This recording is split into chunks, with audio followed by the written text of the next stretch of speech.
कोई त्योहार तो नहीं है। फिर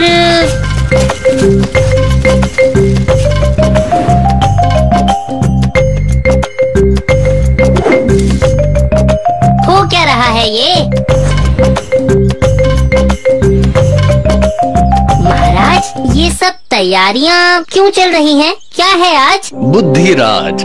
बुद्धिराज? महान गुरु बुद्धिराज पधार रहे हैं, पर क्यों? कितने दिनों के लिए? प्राण संकट में फंसने वाले हैं फिर तो। शांत मुंजा, शांत।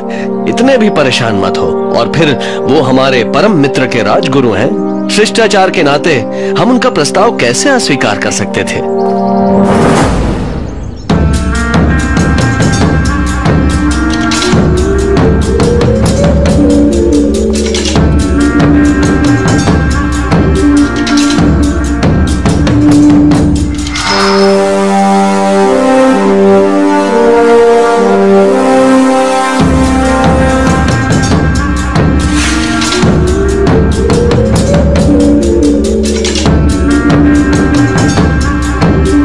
राजा का प्रणाम स्वीकार करें महान राजन विक्रमादित्य।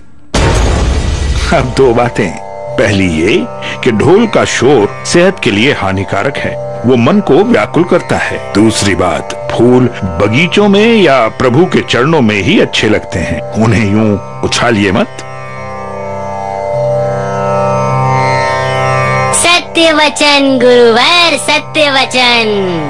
अब अगर मुझे मेरा कक्ष दिखा दिया जाए तो मैं वहां तनिक विश्राम करना चाहूंगा। मंत्री जी, आप कृपया गुरुवर को उनके कक्ष तक ले जाएं। एक और बात राजन, आपने कक्ष में मेरे आदेश के अनुसार मेरी नित्य पूजा की सामग्री रखवा दी है या नहीं?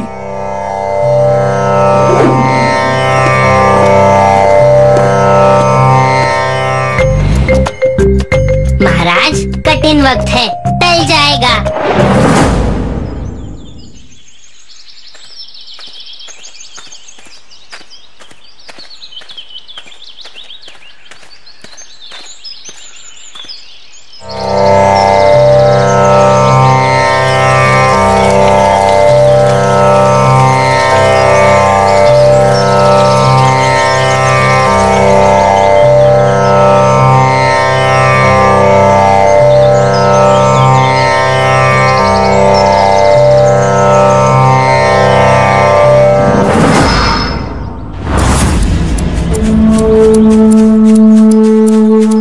प्राणी, तुम्हें इतना भी ज्ञान नहीं कि किसी मुनि के सामने नहीं आते जबकि वो तप कर रहा होता है?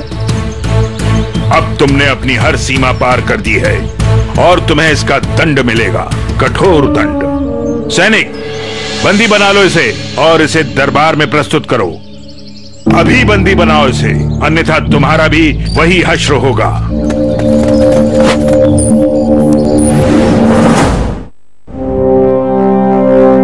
इतनी हड़बड़ी में क्यों बुलाया गया है महाराज? मुंजा, गुरुवर बुद्धिराज ने संदेश भिजवाया था, वो न्याय चाहते हैं। मुझे मालूम था कुछ न कुछ तो होने ही वाला है।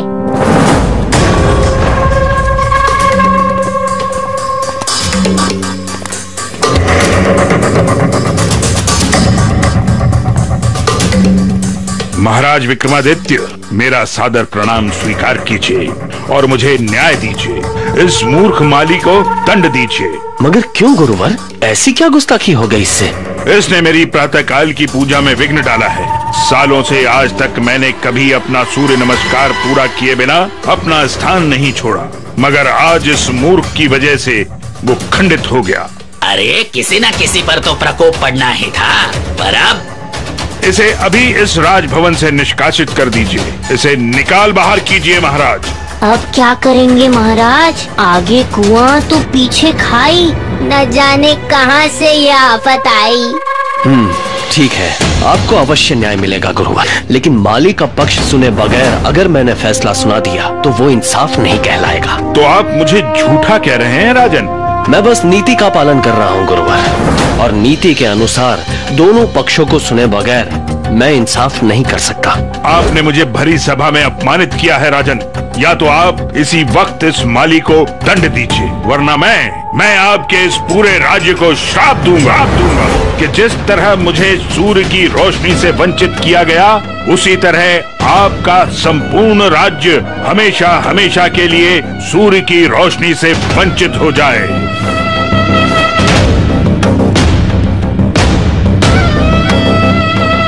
महाराज, एक माली के लिए इतना बड़ा संकट मत मोल लीजिए।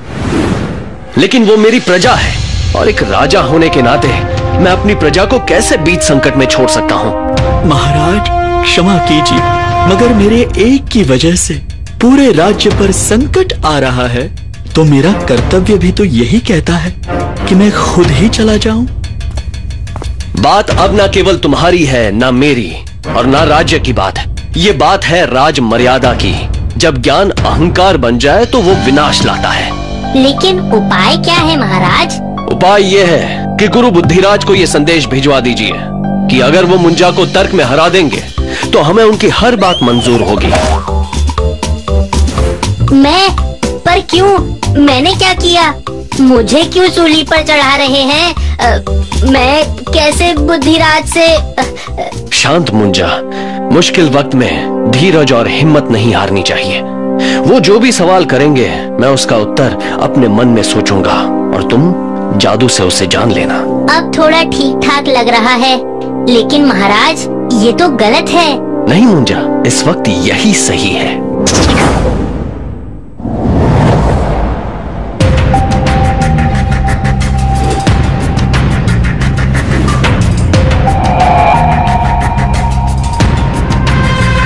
शुरू करो मुंजा। पहला सवाल करने का अवसर मैं तुम्हें देता हूं, क्योंकि मेरे तो किसी भी सवाल का जवाब तुम दे नहीं पाओगे। परंतु आप बड़े हैं, मैं कैसे पहले कर सकता हूँ? ज्ञान में कोई बड़ा या छोटा नहीं होता।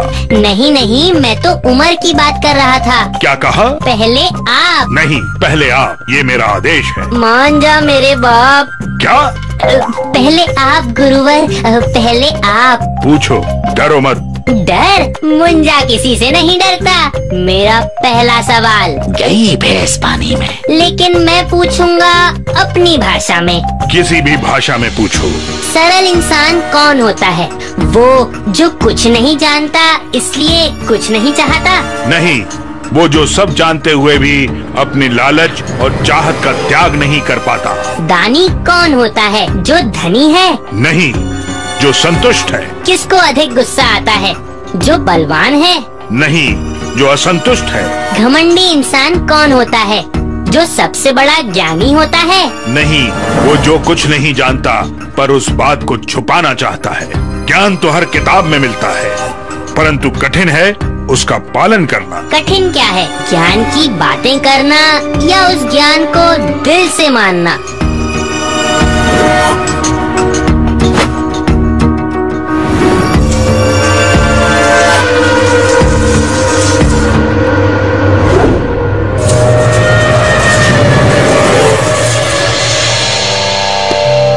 सूर्य की रोशनी को रोककर जो ज्ञान की रोशनी से तुमने मेरा सामना करवाया, उसके लिए मैं हमेशा तुम्हारा आभारी रहूंगा। नहीं, रुकिए गुरुवर, आप हमारे अतिथि हैं। हम आपको यूं ही खाली हाथ नहीं जाने देंगे। लेकिन इतना अवश्य कहूंगा कि घमंड और क्रोध एक ऐसा पर्दा है जो किसी को भी अंधा बना सकता है।